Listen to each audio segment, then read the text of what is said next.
wamekaa mahali.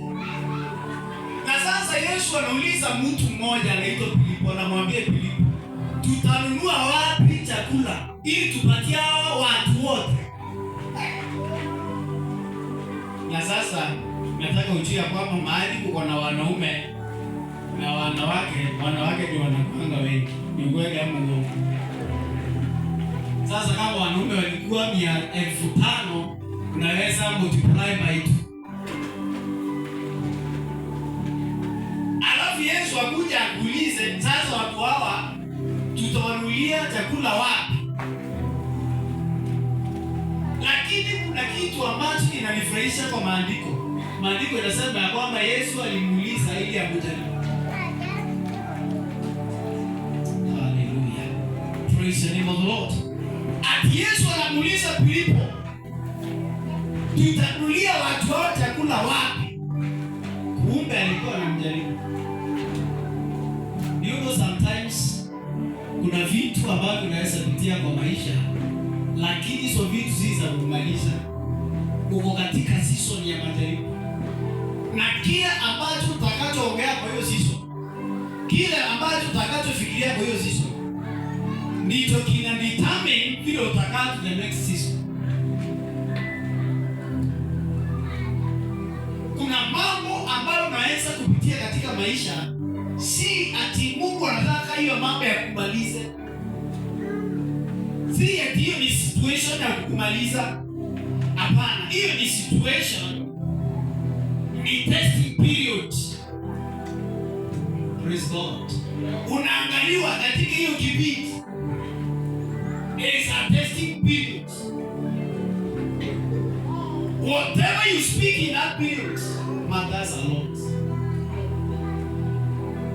Tuendelea kuchini. Inasema na hilo alinena ili kumjaribu. Alinena ili kumjaribu. Kwa maana alijua mwenyewe atakalotenda.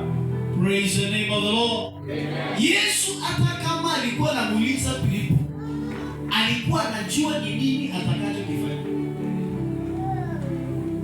Hebu tusikie vile Filipo alisema.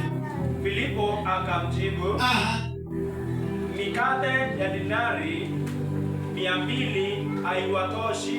Mikate ya dinari 200 haitoshi. Kila mmoja apate kidogo tu. Yaani anamwambia mikate ya dinari 200 haitoshi. At least mtu apate kidogo kidogo. Unajua zamani zitakwambia kwamba wages of 8 months ama nia. Yaani Filipo ni kama anamshukua Yesu. Amen. Ni kama anamwambia Yesu, ile mafikiria uko nayo ni si nzuri. Because these people are too many. And we cannot buy food for all these people. That is a common thinking of every person. When you use common sense,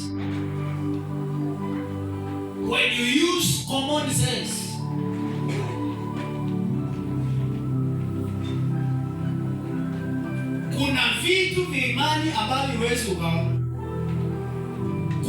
Kuna hatua za imani ambazo huwezi kuchukua katika hii maisha. Kwa sababu unaangalia na macho ya kawaida. Unaangalia na macho ya mwanadamu. Macho ya kawaida. Macho ya kawaida hayaonani mbio. Hallelujah. Amen. So when Jesus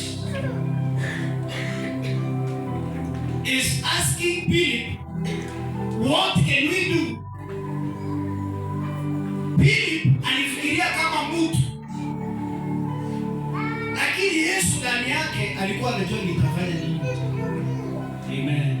Salimia mtu mwambie kwamba katika hiyo situation, mwambie katika hiyo shida, Mungu anajua atafanya nini. Praise the name of the Lord.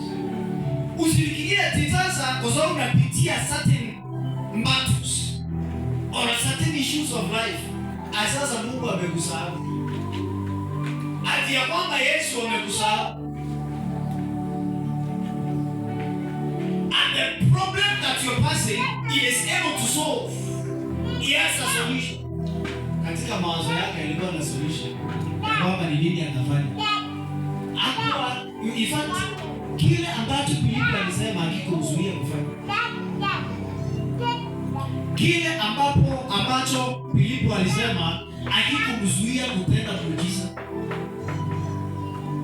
So God does not need your opinion. Praise the name of the Lord. Haitaji maoni yako ili kupitisha mambo.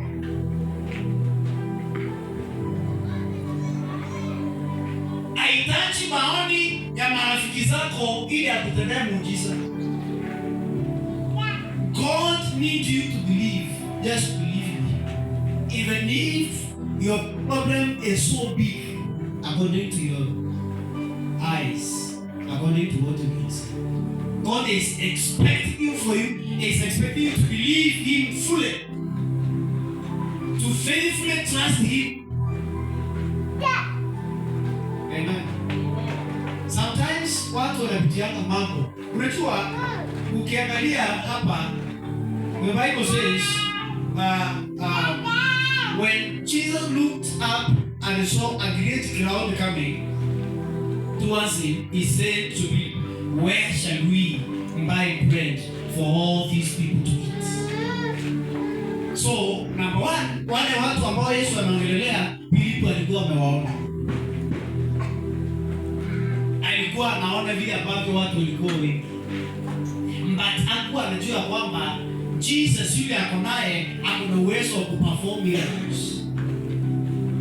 So sometimes you can have a problem, but it is until the time that you believe that Jesus that you carry has power to perform a miracle. It is until that you believe that He has power to change that situation. Amen. Mimi kuna vitu ambavyo wanajaribu kufanya, hata kama ni vitu vikubwa, hata kama sina at that moment, but now I step into it.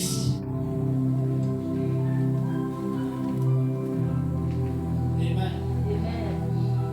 God gave me something special. I am a problem solver.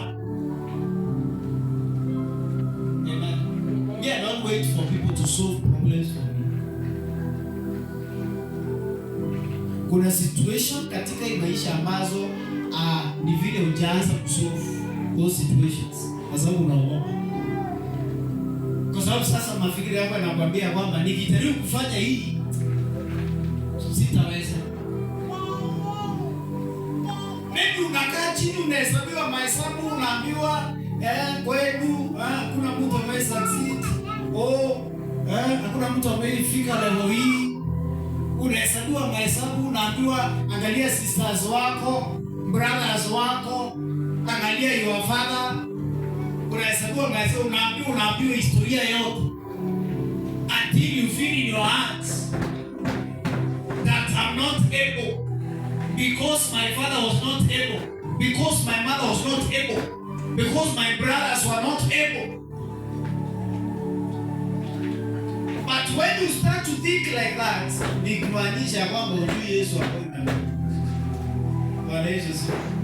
Hujui Yesu ambaye unamjua.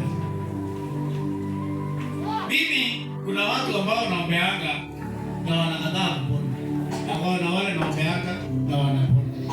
Praise the name of the Lord. Unajua issue si mimi. Kwa sababu si mimi wanapona. Amen. Praise the name of the Lord. My work is to pray. The work of healing belongs to. Sasa kama mtu amekuja na kansa, na yeye asema ya kwamba kulingana na historia na kulingana vile watu wanasemanga kansa iwezi kupona. Na yeye asema hivi, kwani mimi wanapona? Si ni Yesu. Praise the name of the Lord. Don't fear problems. Become a problem solver. Face every situation in this life. every sickness. Don't live with sicknesses. Sikae na magonjwa, hakuna ugonjwa yako. Amen. Kuna wakati tunakutana